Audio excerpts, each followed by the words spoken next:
Bye.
Praise God. प्रभु यीशु मसीह के लिए एक जोरदार ताली बजाएंगे। वचन बताता है कि वध किया वो देवता के सारे आदर और महिमा के योग्य परमेश्वर।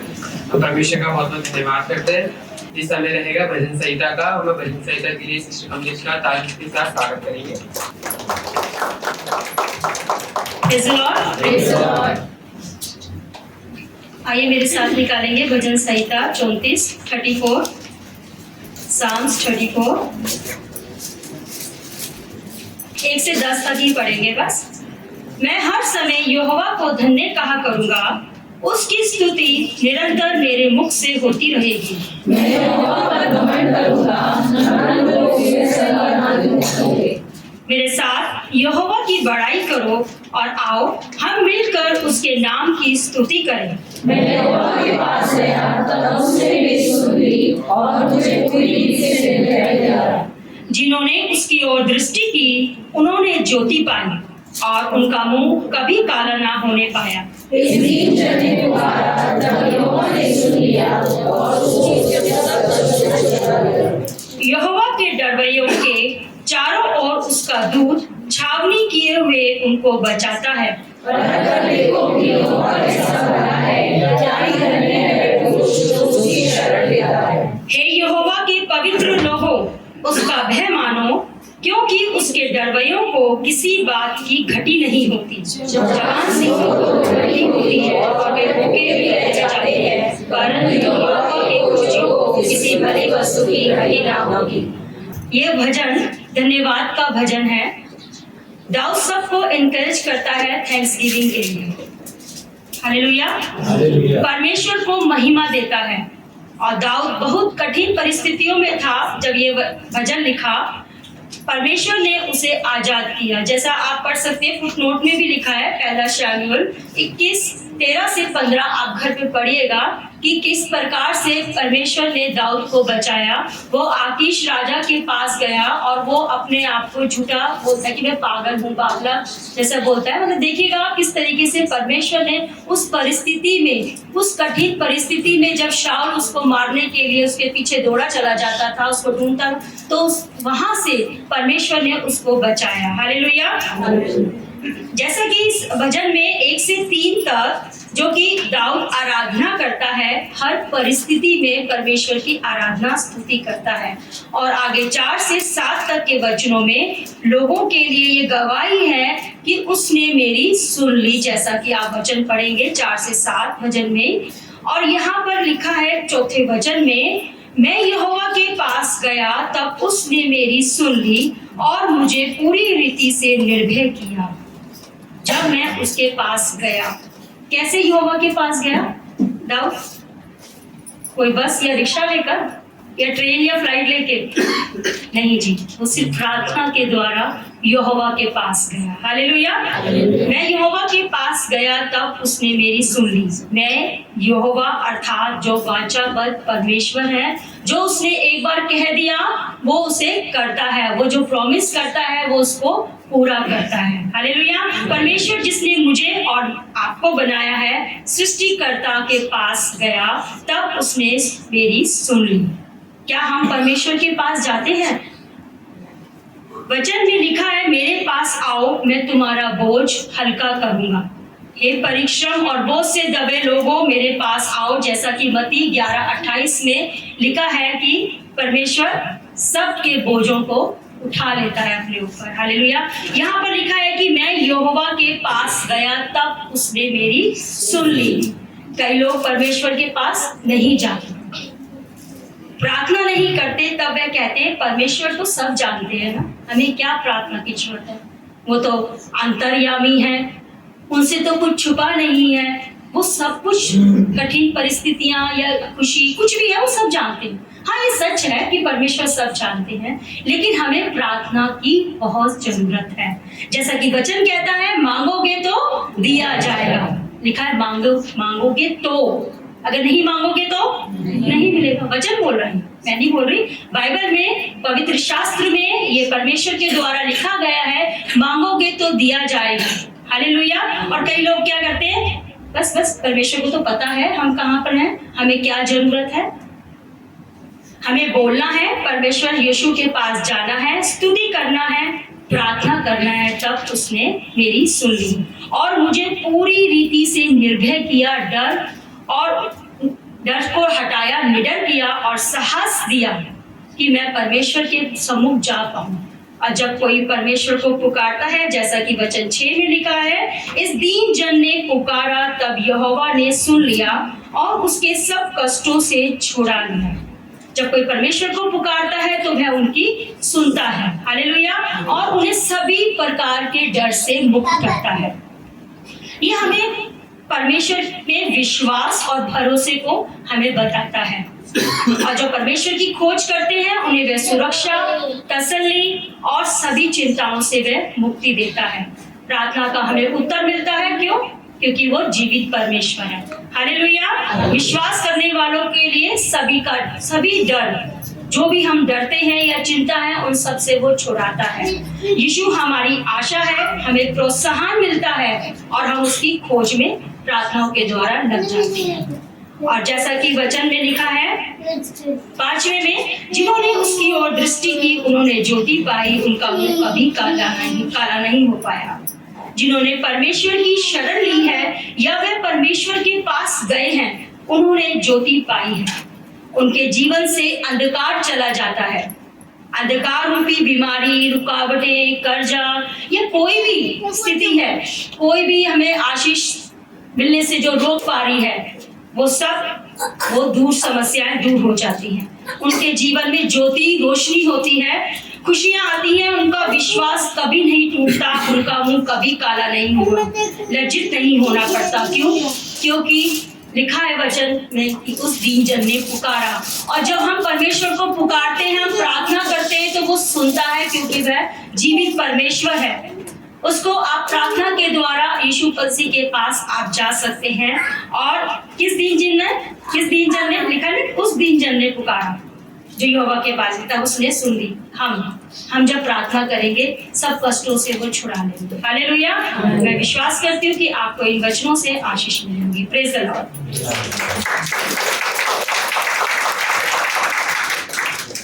इस समय रहेगा वचन का, हम अपने हृदय, अपने मन को तैयार करें ताकि जब वचन का बीज हमारे जीवन में बोया जाए, वह 100 गुना फल है। और परमेश्वर का वचन बताता है कि मसीह के वचन को अपने हृदय में अधिकाई से बसने दें। आइए तालियों के साथ पास्टर जी का स्वागत करेंगे।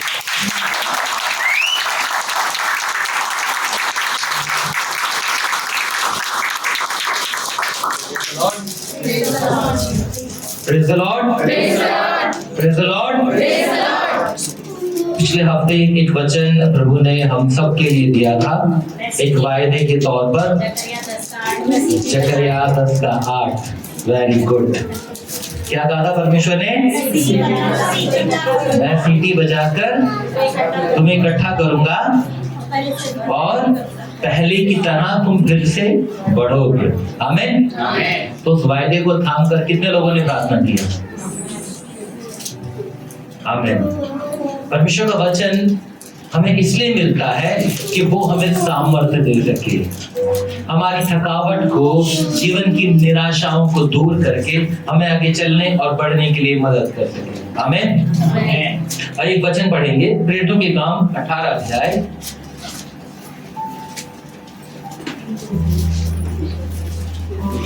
उसके पहले वचन से लेकर उसके तीसरे वचन तक। इसके बाद पौलुस एथेंस को छोड़कर कुरिन्थुस में आया। वहां उसे अक्विला नामक एक यहूदी मिला जिसका जन्म पुन्तुस में हुआ था। वह अपनी पत्नी प्रिस्किल्ला के साथ इटली में हाल ही में आया था, क्योंकि क्लौदियुस ने सब यहूदियों को रोम से निकल जाने की आज्ञा दी थी। इसीलिए वह उनके यहाँ गया। उसका और उनका एक ही उद्यम था, इसलिए वह उनके साथ रहा और वे काम करने लगे और उनका उद्यम तंबू बनाने का था। आमीन। आइए अपनी आंखों को बंद करें। हे पवित्र जीवित परमेश्वर, हम दिल की गहराई से आपका धन्यवाद करते हैं जो वचन आज हमारे मनन के लिए, हमारे जीवन में आशीष के लिए और हमारे जीवन में आपकी पवित्र उपस्थिति को लाने के लिए हमें मिलता है। प्रभु, इस वचन को बड़ी गहराई से सुनने के लिए, समझने के लिए हमें उन आत्मिक कानों को दे प्रभु, हमें वो मन दे प्रभु जहां आपका वचन एक बार बोला जाए और वो हमारे अंतःकरण में 2 बार सुनाई दे प्रभु। जो हमारे आने वाले पूरे हफ्ते के लिए एक ऐसी रोटी, एक ऐसी सामर्थ बन जाए जो मैं लगातार लिए चलने पाए परमेश्वर। पवित्र आत्मा आप पूरा नियंत्रण लेने पाए, मसीह यीशु के नाम में मांगते हैं, आमीन। प्रभु यीशु मसीह का धन्यवाद जिसने अपना पवित्र लहू बहाकर हमें गुनाहों से छुटकारा दिलाया और उसके छुटकारे के द्वारा हम जीवन में निरंतर आगे चलते बढ़ते जाते हैं। और वही छुटकारा जब शाऊल के जीवन में आया तो वो पौलुस बन गया। शाऊल कौन बन गया? पौलुस बन गया। प्रेरितों के काम 9 अध्याय में लिखा है। और जब यहाँ तक आते हैं तो पौलुस अपनी सेकंड मिशनरी जर्नी पर है। कहां पर है वो? दूसरी मिशनरी यात्रा पर है। कितनी यात्राएं की उसने? 3। कितनी? 3 मिशनरी यात्राएं की और वो अपनी दूसरी मिशनरी यात्रा पर है। और यहाँ पर 2 लोगों का नाम है, जैसे हम हिंदुस्तान में क्या सुनते हैं, अजय और विजय, है ना? अनिल और सुनील। अनिल भाई तो बीच में बैठे हुए हैं, सुनील बाहर हैं। यहाँ पर 2 नाम है, इक्विला और प्रिस्किल्ला। तो आज कुछ देर इन दोनों के जीवन पर हम ध्यान करेंगे। आमीन। पिछले हफ्ते हम बच्चों से बात कर रहे थे, साथ के साथ माता पिता से बात कर रहे थे, और बीच में हफ्ते में मेरी बात हमारे एक भाई से हुई और मैंने पूछा कि क्या संदेश केवल बच्चों के लिए था? तो उन्होंने बोला नहीं, हम सब के लिए था, कि हम सब परमेश्वर के भवन से वही प्रेम कर सकें, परमेश्वर के उपदेशों पर ध्यान कर सकें और परमेश्वर के वचन को वही लालसा और उत्साह के साथ अपने जीवन में स्थान दे सकें जो यीशु मसीह ने अपने जीवन में दिया। यीशु मसीह खुद वचन थे। यूहन्ना 1 में लिखा है, आदि में वचन था, वचन ही परमेश्वर था, वचन ही स्वयं परमेश्वर था। तो यहाँ पर हम जो पढ़ रहे हैं इन दोनों के बारे में। ये दोनों कौन है? वहां लिखा है दूसरे पद में, वहां उसे इक्विला नाम एक यहूदी मिला जिसका जन्म पुन्तुस में हुआ था।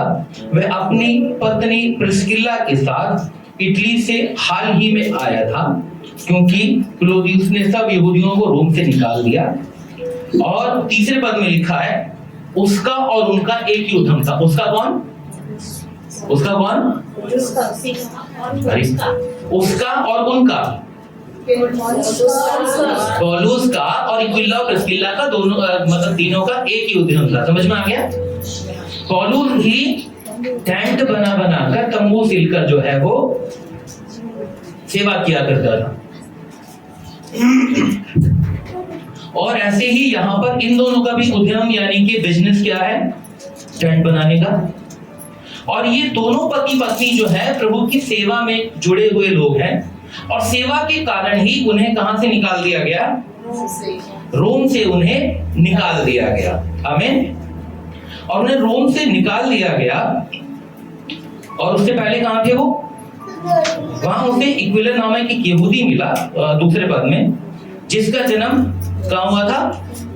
पुन्तुस में हुआ था। कहां हुआ था उसका जन्म? पुन्तुस में। और पुन्तुस से कहां पहुंचा वो? इटली। और इटली से भी उसको निकाल दिया गया। और वो कहां पर है? अरे रोम में नहीं है, वो कुरिन्थ में है। कहां पर है वो? ऊपर लिखा तो है कुरिन्थ नगर में। अगर हेडिंग भी हम नहीं पढ़ रहे तो फिर हमारा ध्यान कहाँ है? वहां लिखा है वो कुरिन्थ नगर में है। और कुरिन्थ नगर में ही उन्हें कौन मिला? अरे इक्विला और प्रिस्किल्ला मिले। किसको? पौलुस को। कंफ्यूज मत होइए, कंफ्यूज मत होइए। इतने कैरेक्टर नहीं है वहां पर कि हमें समझ ना आ सके। तो सबसे पहली बात, इक्विला नाम जो है वो एक लैटिन वर्ड है, लतीनी शब्द है, जिसका मतलब है उकाब। क्या मतलब है? और प्रिस्किल्ला एक रोमन शब्द है जिसका नाम है रिस्पेक्टेड लेडी, यानी कि आदरणीय महिला। और ये परिवार जो है परमेश्वर की सेवा के लिए कितनी जगहों पर भटका, पहले इसको देख लेते हैं। आप निकालना शुरू करेंगे।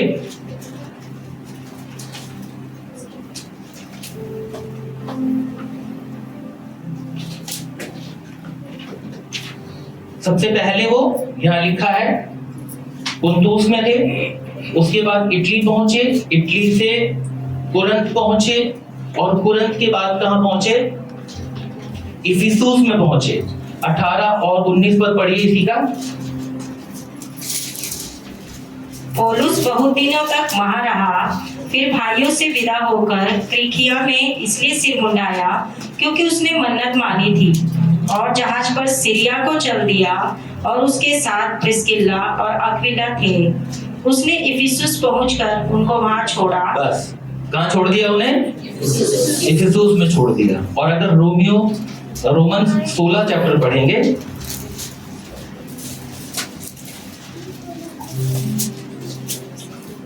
उसका 3 से 5 एक बार पढ़ दीजिए।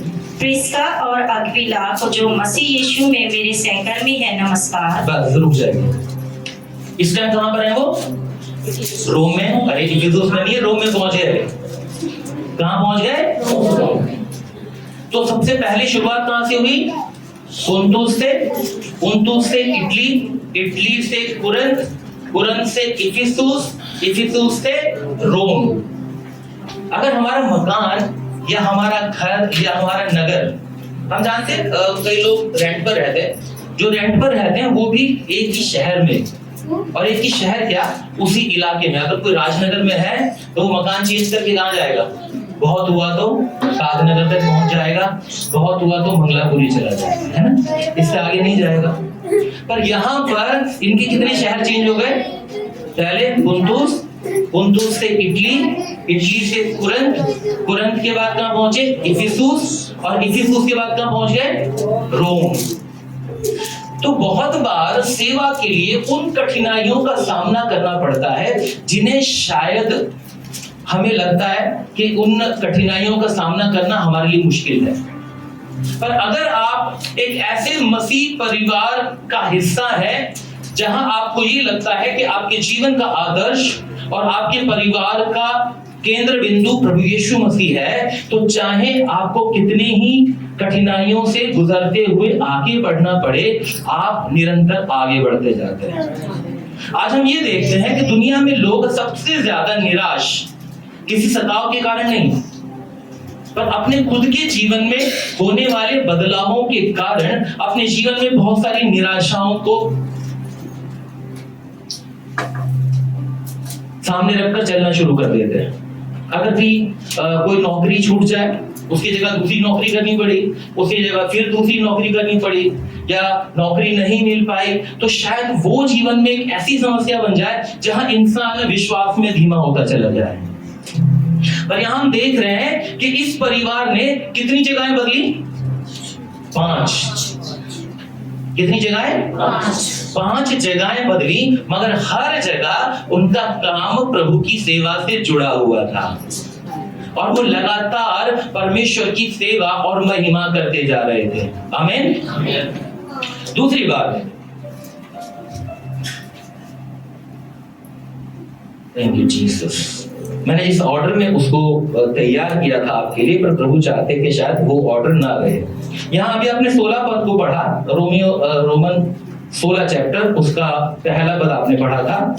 पढ़िए दोबारा। तीसरा पढ़ा था, पढ़िए। प्रिस्का और अक्विला को जो, जब आपने शुरू किया तो वहां पर कौन पहले था? नहीं, जब आपने प्रेरितों के काम 18 अध्याय शुरू किया तो अक्विला था, है ना। लेकिन धीरे धीरे क्या हो रहा है, आगे कौन पहुंच रहा है? प्रिस्का। पहला कोरिन्थियों 16 अध्याय,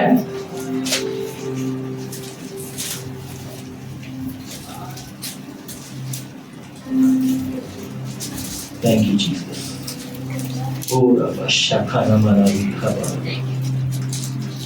प्रेरितों के काम 18 का 8 पढ़ दीजिए पहले। 18 का 18 जो भी पढ़ा था,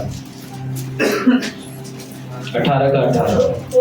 बहुत दिनों तक वहां रहा, फिर भाइयों से विदा होकर किलिकिया में सिर मुंडाया क्योंकि उसने मन्नत मांगी थी और उसके जहाज पर सीरिया को चल दिया और उसके साथ प्रिस्किल्ला और एक्विला।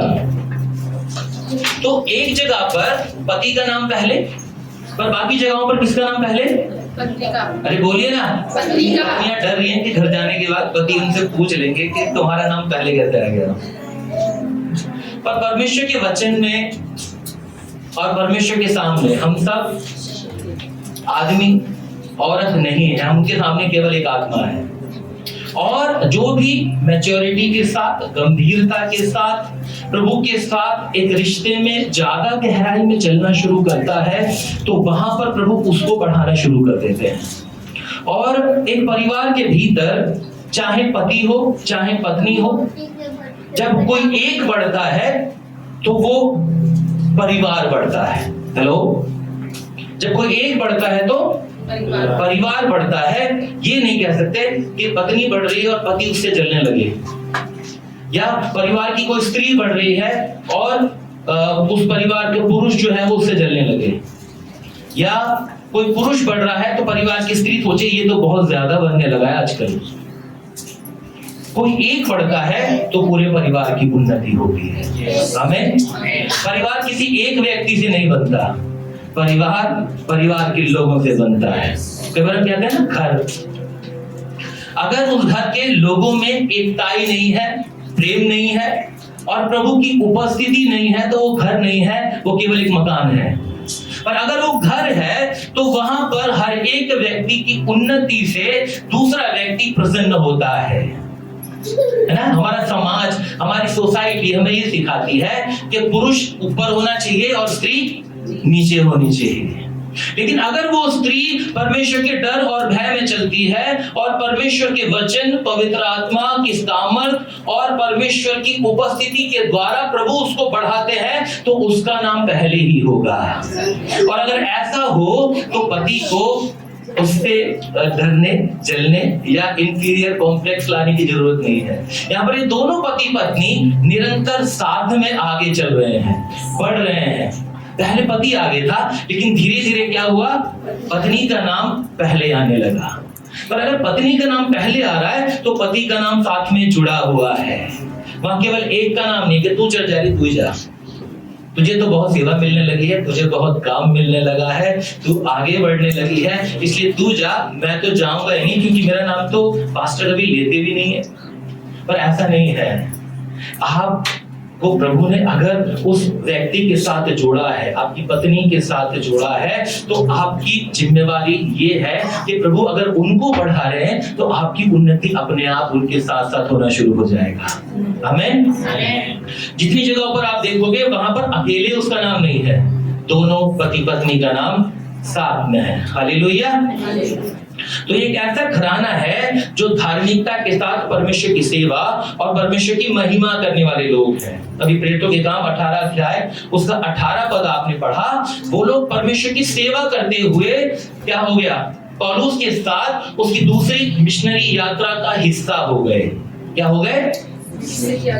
अभी 18 का 18 आपने पढ़ा था, वहां लिखा उसके साथ प्रिस्किल्ला और एक्विला थे और उसने इफिसुस पहुंचकर उनको वहां छोड़ा। पर कुछ समय तक वो उसकी उस सेकंड मिशनरी जर्नी का पार्ट थे। हम परमेश्वर की सेवा और महिमा में निरंतर चलते और बढ़ते हुए परमेश्वर की सेवा का भाग है, हम चाहे माने या ना माने। शुरुआत कहां से हुई? शुरुआत हुई कि पौलुस केवल आकर उनके घर में रुका, क्योंकि वो कौन है?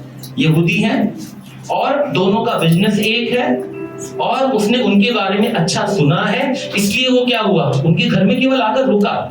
और जब हम 18 अध्याय शुरू करते हैं तो वहां हम ये नहीं देखते कि वो सेवा का भाग थे, लेकिन पौलुस के साथ रहने के कारण और परमेश्वर की बातों को गंभीरता से लेने के कारण अब वो सेवा का हिस्सा हो गए। तो हम सबको, जो हम कलीसिया में आते हैं, चाहे हम 6 महीने से आ रहे हो, चाहे 6 साल से, चाहे 16 साल से, चाहे 20 साल से आ रहे हो, अगर हम अपने आप को सेवा का हिस्सा नहीं समझते तो हम परमेश्वर की सेवा को कर नहीं सकते। फिर हम क्या है? केवल दर्शक बनकर आ रहे हैं, सुन रहे हैं और जा रहे हैं। लेकिन जब प्रभु यीशु मसीह का पुनः आगमन होगा, वो दर्शकों को लेने नहीं आएगा, वो सेवकों को लेने आ रहा है। किसको लेने आ रहा है? सेवा करने वाले लोगों को लेने के लिए आ रहा है। आमीन। इसलिए तैयार हो जाए कि परमेश्वर हमारे जीवन से अपनी महिमा और अपनी आराधना को ले सके। शायद बाद में ये सवाल आपके मन में उठे, ये वचन का हिस्सा नहीं है। 18 अध्याय के 18 पद में वहां लिखा है, पौलुस ने क्या किया? सर मुंडवाया और अपनी मन्नत को पूरा किया। मैं वहां जाऊंगा नहीं, गिनती की पुस्तक शायद 6 अध्याय में लिखा हुआ है, नाज़ीरों के विषय में वो लिखा हुआ है कि जब कोई मन्नत मांगे तो वो इस तरह उसे पूरा करे। बहुत सारे लोग यहूदी समाज से निकलकर परमेश्वर की सेवा और महिमा के लिए आगे आए थे, और जो लोग यहूदी समाज से निकल कर आए थे वो यहूदी रीति रिवाज को मानते थे, क्योंकि यीशु मसीह ने भी क्या कहा था? भला होता कि तुम ये भी करते रहते, तुम धनिये और पुदीने का भी 10वां हिस्सा देते हो। ठीक है, तुम भला तो ये होता कि तुम वो भी करते रहते और ये भी ना छोड़ते। तो कुछ लोग पौलुस को देखकर ठोकर ना खाए या उसके विरोध में खड़े ना हो, इसलिए उसने यहूदी मत के अनुसार जो उसने मन्नत मांगी थी उसको उसने पूरा किया। आमीन। चलिए आगे चलते हैं। दूसरी बात जो हमने यहाँ पर देखी, 18 के 3 में हमने देखा कि पौलुस किसके घर में रुका? तीसरे पद में लिखा है, उसका और उनका एक ही उद्यम था, इसलिए वह उनके साथ रहा। यीशु मसीह पौलुस किनके साथ रहा? अक्विला और प्रिस्किल्ला के। यानी कि वो प्रभु के लोगों की पहुनाई करने वाले, प्रभु के लोगों की देखभाल करने वाले, प्रभु के लोगों की मदद करने वाले लोग थे। हम भले ही बहुत कुछ सेवा में ना कर पाए, लेकिन अगर हम परमेश्वर के लोगों को आदर देते हैं, आपस में एक दूसरे का सम्मान करते हैं, और जब हम में से किसी को किसी भी चीज की जरूरत होती है या परेशानी होती है और हम उसके साथ सिर्फ खड़े हो जाते हैं, तो हम परमेश्वर की सेवा का भाग बनकर आगे बढ़ रहे हैं। आमीन। देखा कोई नहीं बोल रहा है। मैं सच में प्रभु का धन्यवाद करता हूँ पास्टर बाबूराज के लिए। आप जानते हैं 1 महीना हो गया और कल 40 दिन हो जाएंगे हमारे परिवार में जो हादसा हुआ और 3 लोग प्रभु में सो गए। उस कलीसिया के हर रोज 30 लोग, 30 से 35 लोग, चाहे रात का 1 बज रहा हो, 2 बज रहा हो, हर वक्त वहां पर मौजूद रहते थे, हर वक्त। तो एक परिवार बनकर जब हम एक दूसरे का बोझ उठाते हैं और हर पल और हर परिस्थितियों में एक दूसरे के लिए खड़े होते हैं, वो है कलीसिया, वो है परिवार। और यहाँ पर भी पौलुस के लिए कौन खड़ा हो गया?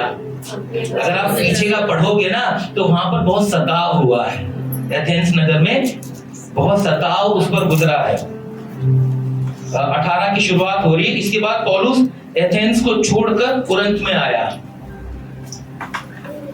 तो बहुत सताव और बहुत कठिन परिस्थितियों से निकलकर आया है वो।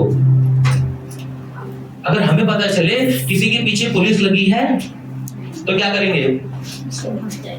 दरवाजा बंद कर लेंगे, भैया हमारे घर मत आना, हमें फोन भी मत करना, हमसे बात भी मत करना, वरना तुम्हारी वजह से हम मुश्किल में आ जाएंगे। तो पौलुस एथेंस नगर के सताव को सहकर वहां से छोड़कर आया है। उस अवस्था में भी उनके साथ कौन खड़ा है? प्रिस्किल्ला और अक्विला। वो परमेश्वर की सेवा का भाग बनकर परमेश्वर के लिए कामों को पूरा कर रहे हैं। 18 अध्याय गए 24 से 26 एक बार पढ़ दीजिए।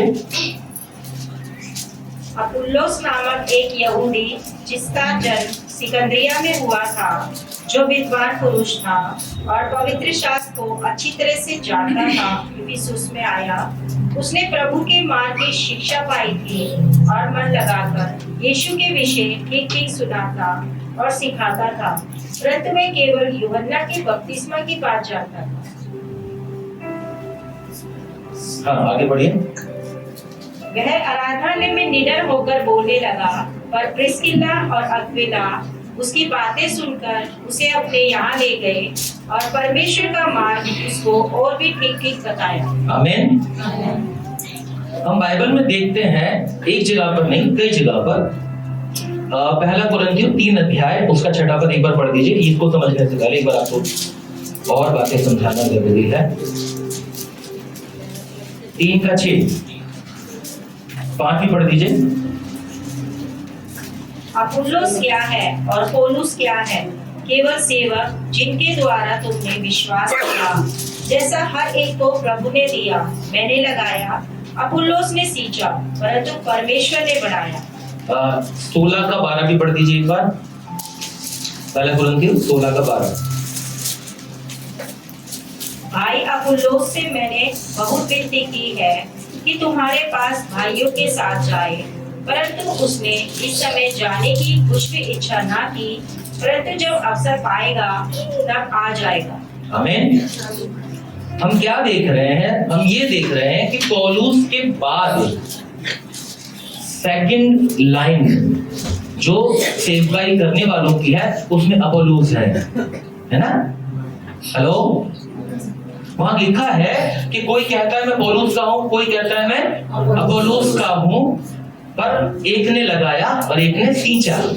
दोनों के बीच में अच्छा रिश्ता है। पर यहाँ पर हम क्या देख रहे हैं? अभी जो पढ़ा प्रेरितों के काम 18 अध्याय, वहां लिखा है कि अपोलोस सेवा तो कर रहा है, पर सेवा करने के बावजूद वो केवल इतना जानता है कि यूहन्ना का बपतिस्मा, पर यीशु मसीह द्वारा दिया गया बपतिस्मा, पवित्र आत्मा का बपतिस्मा, इन सब चीजों के बारे में वो नहीं जानता। हेलो, दोबारा पढ़ दीजिए उस जगह को जहां हमने छोड़ा था। प्रेरितों के काम 18 अध्याय, 18 अध्याय में 24 से 26 वहां लिखा है, अपुल्लोस नामक एक यहूदी जिसका जन्म सिकंदरिया में हुआ था, जो विद्वान पुरुष था और पवित्र शास्त्र को अच्छी तरह से जानता था, इफिसुस में आया। उसने प्रभु के मार्ग की शिक्षा पाई थी और मन लगाकर यीशु के विषय ठीक ठीक सुनाता और सिखाता था, परंतु वह केवल यूहन्ना के बपतिस्मा की बात जानता था। वह आराधनालय में निडर होकर बोलने लगा, पर प्रिस्किल्ला और अक्विला उसकी बातें सुनकर उसे अपने यहाँ ले गए और परमेश्वर का मार्ग उसको और भी ठीक ठीक बताया। पहली बात तो ये कि अपोलोस कौन है? शिक्षा पाया हुआ व्यक्ति। बोले ना, बीटीएच करके आया है, एमडी करके आया है, तो ये भी क्या है? आज के टाइम से कहा जाए तो शिक्षा पाकर, यानी कि बाइबल कॉलेज करके आया है ना? और उसके बाद वहां लिखा है बाकी सब बातें वो ठीक ठीक बता रहा है, मगर उसे क्या नहीं पता? केवल यूहन्ना के बपतिस्मे की बात जानता था, बाकी कुछ नहीं। और उसके अंदर करेज भी है, निडर होकर वो परमेश्वर का वचन सिखा रहा है। और वहां लिखा प्रिस्किला और अक्विला ने बातें सुनकर उसे वहां अपने यहाँ ले गए और परमेश्वर का मार्ग उसको और भी ठीक ठीक बताया। क्या किया? बोलिए, और भी ठीक ठीक। जितना वो जानता था परमेश्वर के वचन के बारे में, बाइबल कॉलेज जाने के बाद, परमेश्वर के वचन की शिक्षा पाने के बाद, है ना, वो सब बातों को जानता समझता नहीं था। अगर हमारी जगह कोई और होता और वो सामने खड़े होकर प्रचार कर रहा होता तो शायद हम में से कोई वहीं से खड़ा होता। ये क्या बोल रहे हो तुम? यीशु मसीह का नाम क्यों नहीं लिया तुमने? तुम्हें कुछ मालूम है या नहीं मालूम है ना? पर उन्होंने क्या किया? बहुत रिस्पेक्ट के साथ पहले उसे कहां ले गए? अपने घर ले गए, और अपने घर ले जाकर परमेश्वर का मार्ग उसे और भी ठीक ठीक समझाया। आमीन। तो वो परमेश्वर के मार्ग को और भी भली भांति जानने वाले थे। हम आज देखते हैं कि YouTube पर, है ना, या कई बार सभाओं में जो हम संदेश सुनते हैं, अगर हम परमेश्वर के वचन को ठीक रीति से जानते और समझते हैं तो हमें पता चलेगा कि सामने वाला हमें क्या सिखा रहा है, क्या समझा रहा है।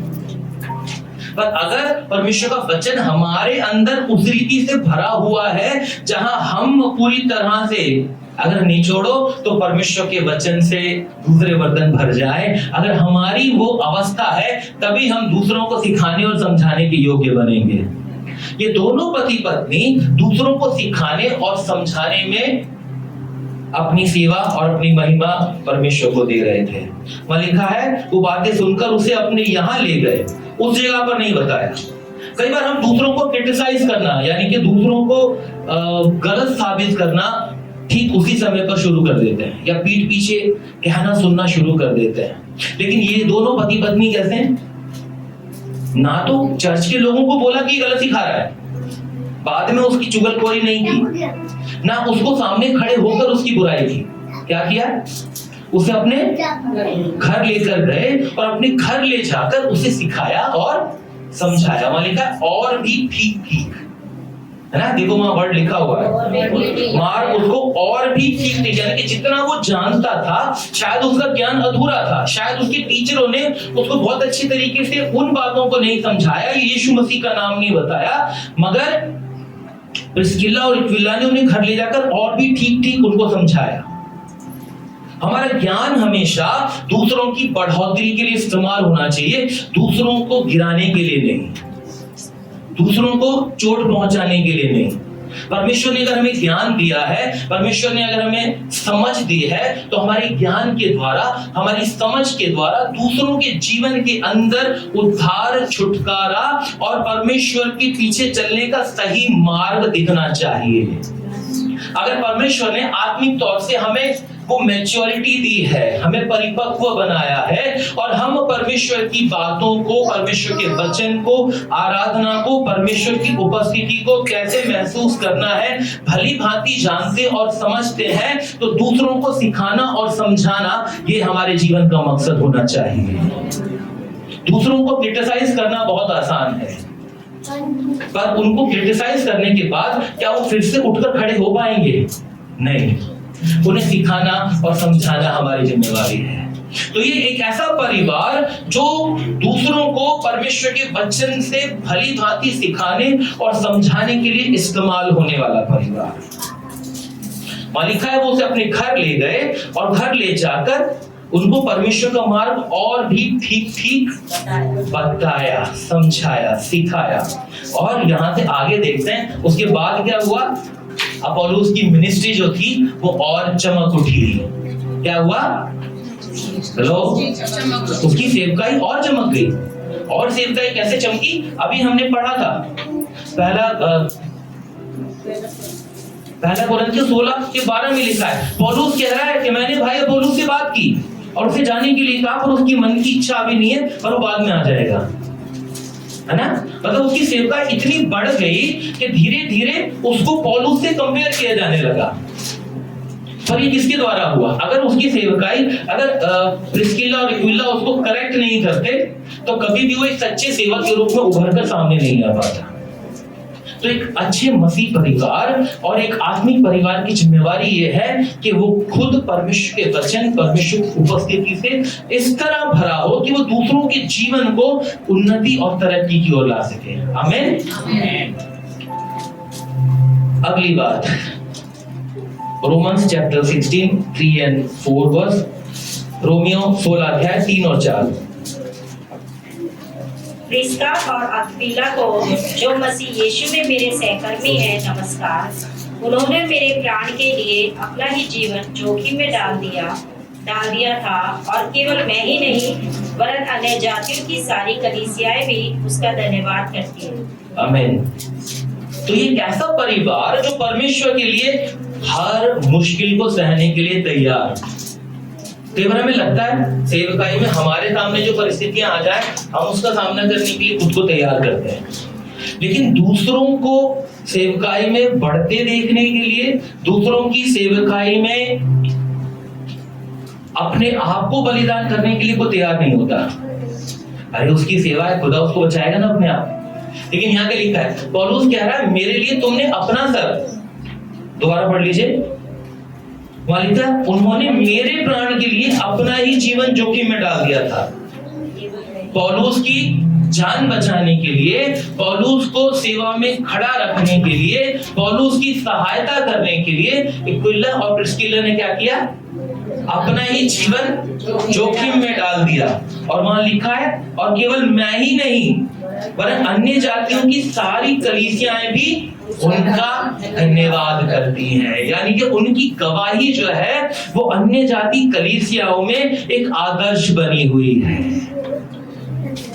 हमारे परिवार में कमियां हैं, हमारे जीवन में कमियां हैं, आर्थिक तौर से परेशानियां हैं, हर तरह से परेशानियां, लेकिन इन सब के बावजूद क्या हमारा परिवार एक ऐसा परिवार है जो प्रभु के लिए हर परिस्थिति, हर जोखिम को उठाने के लिए तैयार रहे, और हमारे परिवार की गवाही एक ऐसी गवाही हो जहां पर लोग उस गवाही के द्वारा आशीष पाने पाए। आमीन। यहाँ पर पौलुस कह रहा है कि तुमने मेरे लिए अपनी जान जोखिम में डाल दी, और केवल मेरे लिए नहीं किया। क्या कह रहा है? केवल मेरे लिए नहीं किया तुमने, बल्कि सारी अन्य जाति कलीसियाएं भी तुम्हारा क्या करती हैं? धन्यवाद करती हैं। यानी कि उनके जीवन की गवाही के द्वारा अन्य जाति कलीसियाओं में भी बहुतों का उद्धार और छुटकारा हुआ है। आमीन। तो हमारे जीवन से भी बहुतों के छुटकारे के लिए, बहुतों के जीवन में आशीष के लिए, और बहुतों के जीवन को प्रभु की ओर खींच लाने के लिए परमेश्वर हमें इस्तेमाल करने पाए। आमीन। अगली बात, जब आप पहला कुरिन्थियों उसका 16 अध्याय उसके 19 पद को पढ़ते हैं तो वहां क्या लिखा है? आसिया की कलीसियाओं की ओर से तुमको नमस्कार। अक्विला और प्रिस्का का और उनके घर की कलीसिया का भी तुमको प्रभु में बहुत बहुत नमस्कार। हाँ, एक जगह और पढ़ दीजिए। अभी जो पढ़ा था रोमन्स चैप्टर 16, रोमियो 16 अध्याय उसका 3 से 5 अभी हमने पढ़ा था ना, उसी को एक बार दोबारा से पढ़ दीजिए। प्रिस्का और अक्विला को जो मसीह यीशु में मेरे सहकर्मी हैं नमस्कार। उन्होंने मेरे प्राण के लिए अपना ही जीवन जोखिम में डाल दिया था, और केवल मैं ही नहीं वरन अन्य जातियों की सारी कलीसियाएं भी उनका धन्यवाद करती हैं। अब 5 पढ़ दीजिए सिस्टर। उस कलीसिया को भी नमस्कार जो उनके घर में है। बस रुक जाइए। पहली कलीसिया कहाँ? कुरिन्थ में कलीसिया उनके घर में। कहां पर कलीसिया? अभी पढ़ा ना 5 में आपने, उनके घर में जो कलीसिया है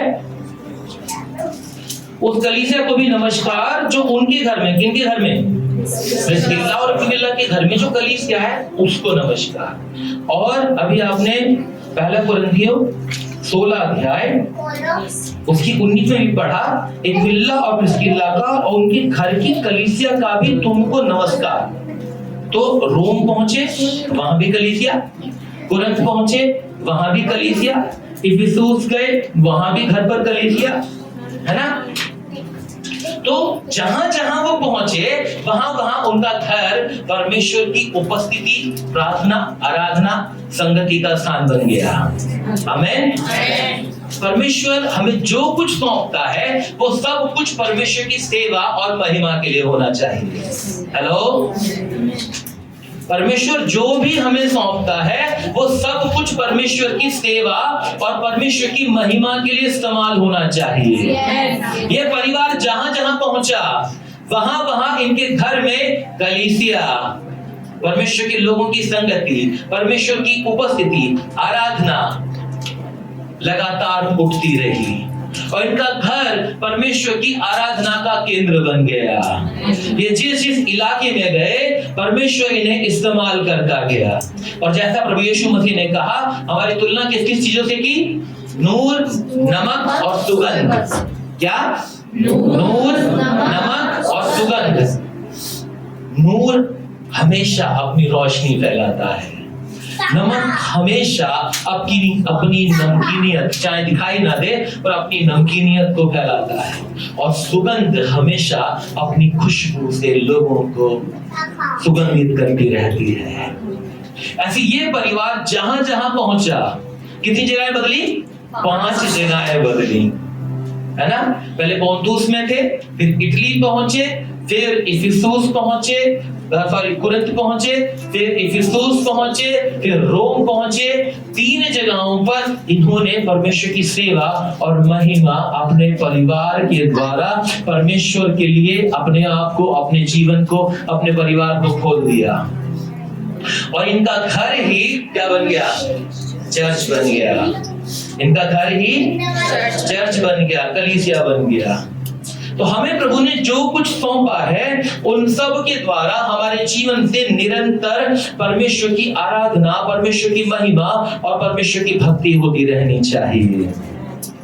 परमेश्वर की इच्छा यह है कि वो हमें जो कुछ सौंपे उन सब के द्वारा परमेश्वर का नाम हमेशा ऊंचा होता रहे।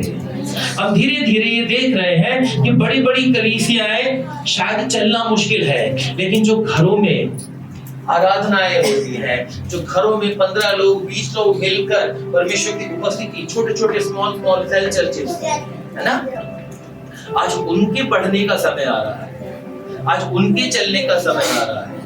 तो हमारे घर में परमेश्वर ने जितने भी जगह हमें दी हो, क्या हम उस जगह को, उस स्थान को परमेश्वर की सेवा और परमेश्वर की महिमा के लिए इस्तेमाल करने के लिए तैयार हैं? अगर तैयार हैं तो परमेश्वर काम करने के लिए तैयार है, परमेश्वर आपका आदर करने के लिए तैयार है। आमीन। पौलुस कितनी जगह लिख रहा है, कितना रिस्पेक्ट पौलुस के अंदर है इस परिवार को लेकर। बार बार वो क्या लिख रहा है, एक्विला और प्रिस्किला को नमस्कार, एक्विला और प्रिस्किला को नमस्कार, है ना। और यहां तक कि केवल इतना नहीं, अगर पौलुस जब शहीद होने वाला था, कहां शहीद हुआ वो? रोम में शहीद हुआ। दूसरा तीमुथियुस 4 अध्याय एक बार निकाल लीजिए और उसका 19 पर।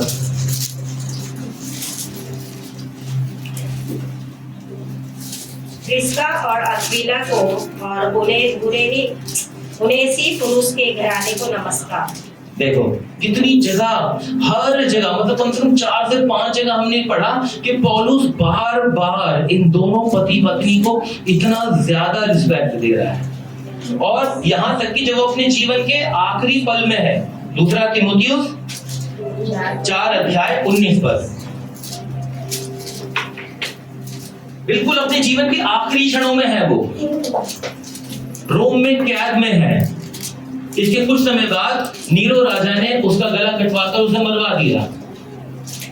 पर कुछ क्षण पहले, यानी कि कुछ महीनों पहले या 1-2 साल पहले, जब वो रोम की कैद में था, वहां पर भी उसे किसकी याद आ रही है?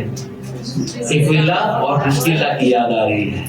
और वहां पर भी वो उन्हें क्या कह रहा है? उनको मेरा नमस्कार देना। वो भूला नहीं है उनको। और रोमन्स चैप्टर 16 में हमने पढ़ा, वो कह रहा है एक्विला और प्रिस्किला मेरे सहकर्मी हैं, मेरे साथी हैं। जब आप परमेश्वर की सेवा और महिमा में निरंतर बढ़ते जाते हैं तो परमेश्वर आपकी गवाही को एक ऐसी गवाही बना देते हैं जहां कोई आपको भूल नहीं सकता। कई बार हमें लगता है हमें सेवा के अवसर नहीं मिल पाते, शायद हमारे पास्टर को हमारी चिंता नहीं है, शायद हमारी कलीसिया में वो स्कोप हमें नहीं मिल पा रहा जहां पर हम बढ़ सके, जहां पर उन्नति हो सके। हमारी कलीसिया तो बहुत छोटी सी है, हमें उस तरह से बढ़ने के मौके नहीं मिलते जिस तरह से हम बाकी जगहों पर बढ़ सकते हैं। पर ऐसा नहीं है, बढ़ाने वाला परमेश्वर है।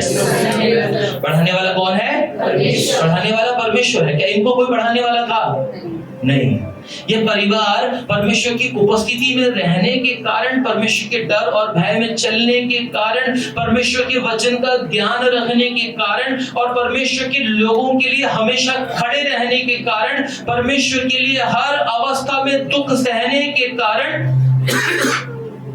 इतना स्ट्रॉन्ग और मजबूत हो गया कि इनकी गवाही अन्य जाति कलीसियाओं के बीच में, इनकी गवाही परमेश्वर के लोगों के बीच में, और इनका जीवन दूसरों के लिए ऐसा आदर्श, जहां पर पौलुस खुद उन्हें इतनी रिस्पेक्ट दे रहा है कि वो बार बार लिख रहा है कि एक्विला और प्रिस्किला को मेरा नमस्कार।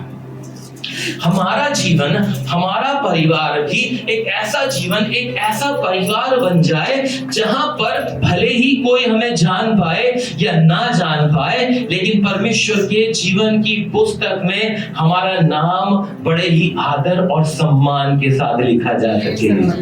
हालेलुया। यीशु मसीह ने क्या कहा?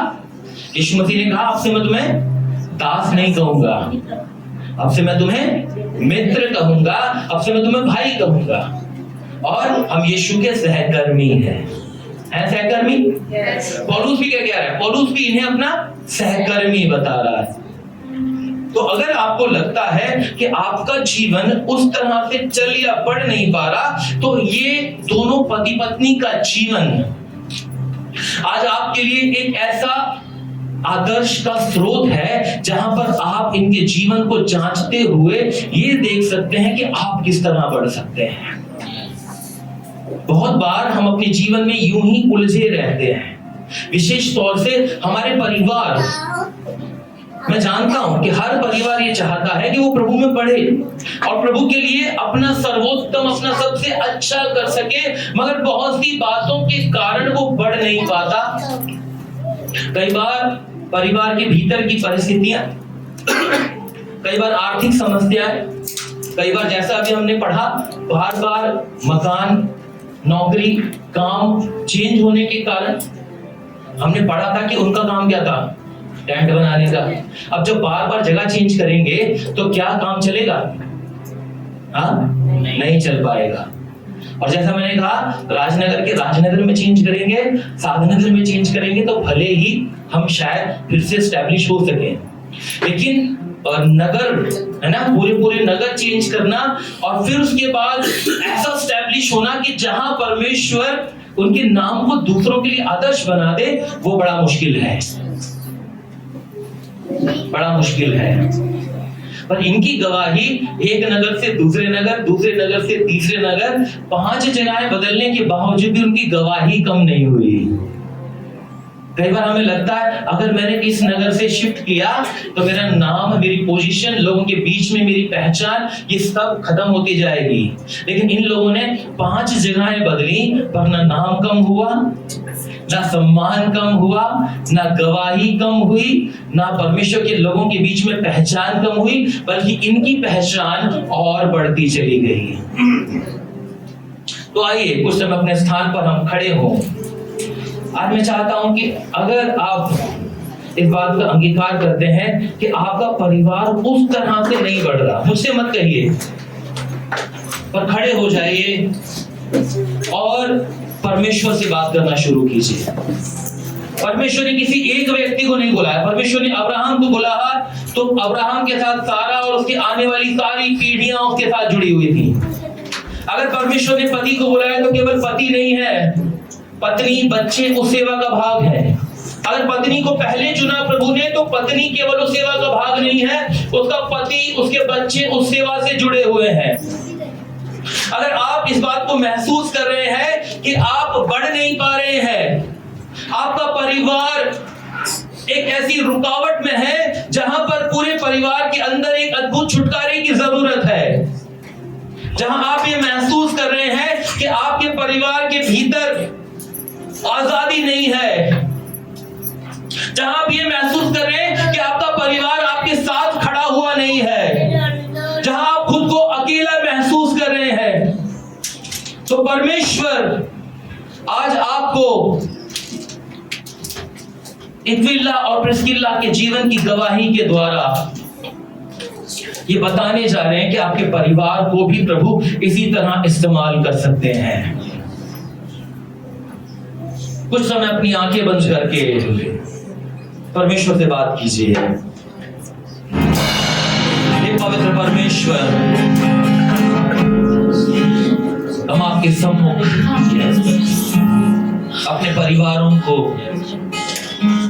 बड़े बोझ के साथ, दुख के साथ, आंसुओं के साथ, गंभीरता के साथ लाते हैं प्रभु।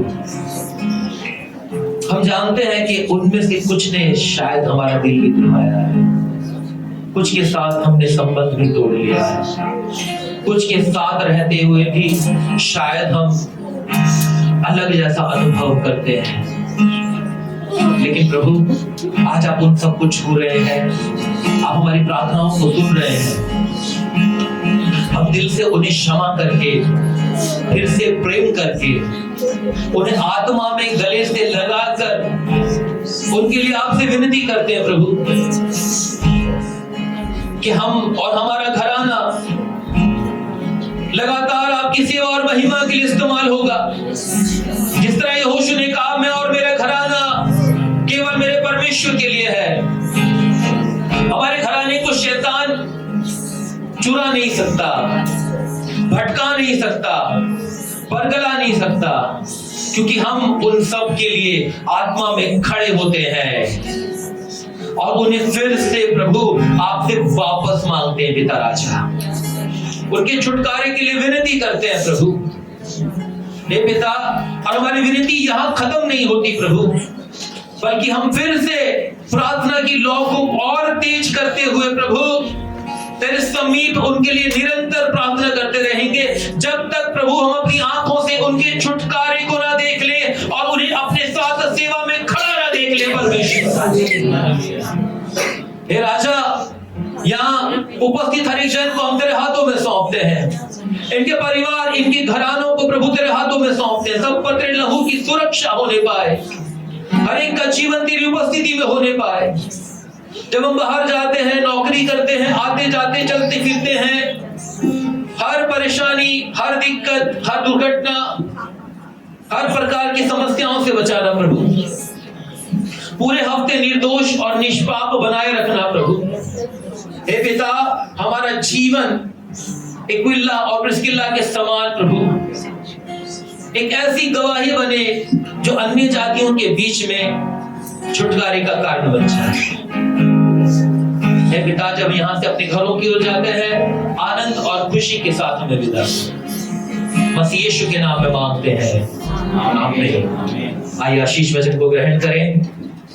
अब परमेश्वर पिता का प्रेम, प्रभु यीशु मसीह का अनुग्रह, पवित्र आत्मा की संगति हमसे लेकर हमेशा हमेशा तक आप सब पर और पूरी कलीसिया पर निरंतर बनी रहे। आमीन।